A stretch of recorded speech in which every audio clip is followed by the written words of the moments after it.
Welcome to episode 5 of Fight Game Chronicles. I'm your host, James Lynch, joined by my co-host, Kevin Froggy Mabanga. What is up, Kev? How you doing, man? I'm good, my brother. How are you doing today? Doing well. Busy, but it's been a busy fight week. We've had, 3 UFC cards in the span of a week. We had the Holloway card on Saturday. We had a card today. We'll get into all that stuff here. Quick shout out to our producer, Taylor, who's always making it happen here behind the scenes. But let's talk about Saturday's main event, Max Holloway, Calvin Kattar. Max Holloway putting on a clinic on Calvin Kattar. I thought it was going to be a much closer fight, Kev, but Holloway went out there, looked like a video game character from the opening bell.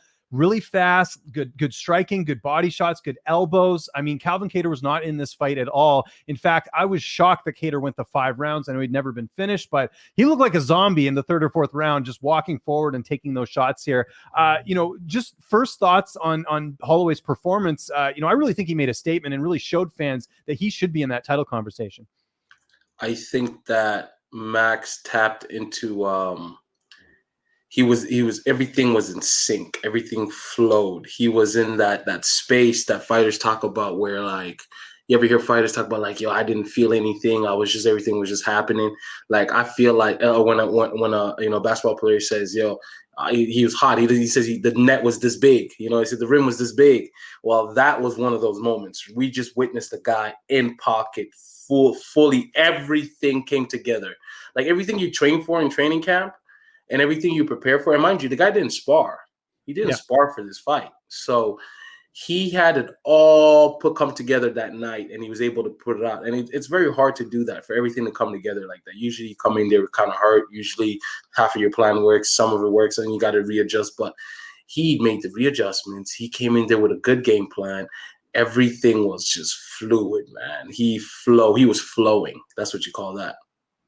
Do you think the fight should have been stopped? I think there was a point maybe in that 4th or 5th round. I know Calvin's got knockout power, but it really didn't seem like that was going to happen. And he's fighting a guy in Holloway who's never been finished, right? And this is a guy who's fought Conor McGregor and a lot of other fighters. You do wonder. I mean, I was kind of watching there being like, we had Stephen Thompson on this week, right? I was asking him his thoughts on the fight. He felt like the fight should have been stopped later on. What did you think when you were watching that with Calvin Kattar? Several points in the fight, I thought the fight should be stopped. Yeah. In the third, I thought in the third, when he started really taking a lot of punishment at some point. In the 4th, against the cage, he was against the cage and he was trying to slit, but everywhere he was moving his head to, a punch was connecting with wherever his head was going.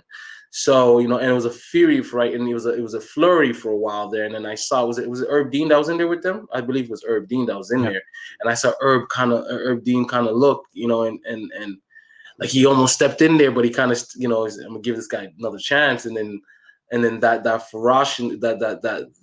ferociousness that was happening towards the cage kind of let back, and then he got back to the middle of the cage. But he could have stopped him there, and he could have stopped him in the 5th, somewhere early in the 5th too. So.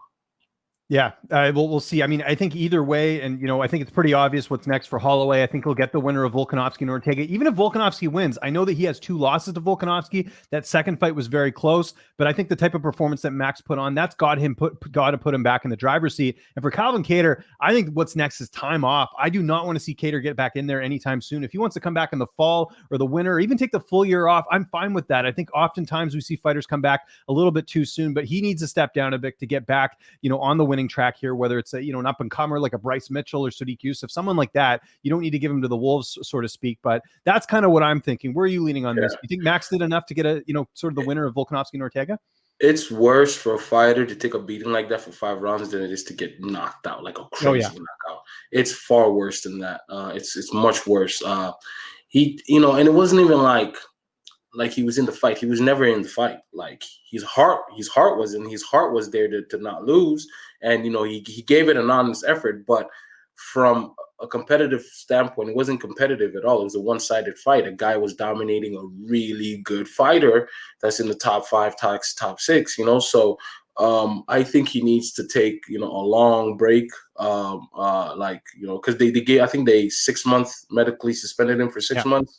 So I think that we shouldn't see this guy until the fall, winter, at least, because he needs the break for himself. You gotta analyze, you gotta reflect on, because you've had good performances to date, but the guy showed you a different level that nobody's ever beat this guy this way, and you gotta assess why were you getting hit with so many punches, and if that's the highest level and that's the best, then you've been able to go in there with the highest level. Now you got to go back to the drawing board and say, okay, this is what the highest level guy feels like. If I'm able to perform better against a guy like this, then I'll beat everybody else that's in the pack. So he needs some serious assessment and some rest. And yeah, he shouldn't be getting hit with that many punches. You know? You touched on something interesting there, and I wanted to get sort of your take on this. You mentioned how Max didn't spar. He actually hasn't sparred for the last 2 fights in training camp, and those have been 2 of some of his better performances. I mean, he's had a lot of good performances, but I mean, even that Volkanovski loss that he had, it was a close fight. A lot of people felt like he won. This fight, obviously, really just a dominant performance. Is that something you're starting to hear of more with, you know, some of the fighters you work with, or just in circles where guys aren't sparring as much? Because that's still kind of a, you know, I know some fighters who love it, and I have some fighters who don't do it. What's sort of your assessment on that? It depends on the guy, and also a guy like Max doesn't need to learn how to fight.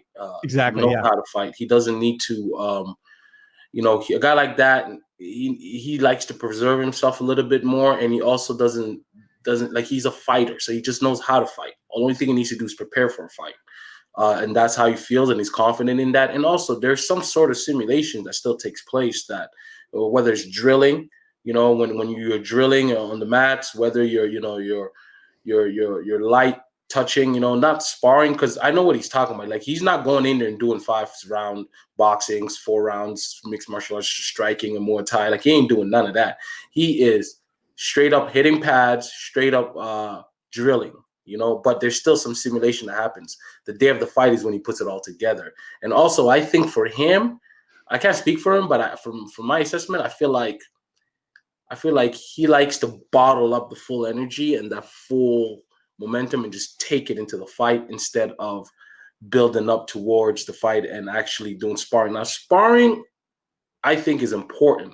It just depends on who it is, honestly, and how much sparring you need. You know, certain guys don't need a lot of sparring. You know, certain guys just need a lot of drilling and a lot of, you know, a lot of reputation on shit and just a lot of time to get in shape. Because Max's last fight was when? 4 months ago? The fight was, it was the Volkanovski fight, the second Volkanovski fight that he lost, and that was last year. I want to say it was like November or something. It was November of 2020? I think so. Let me double check. Yeah, he doesn't need to spar. Of course he doesn't need to spar. If he fought in November.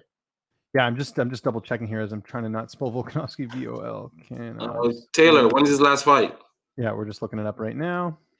I got it here. It is. It was July. Actually, it was July. So it actually wasn't that far back. It's not that bad. It's not that bad because that's not that bad, really. And if it's a 5-rounder that you were just in, you just really got to drill, like you continue doing what you're doing and then prepare for the next guy.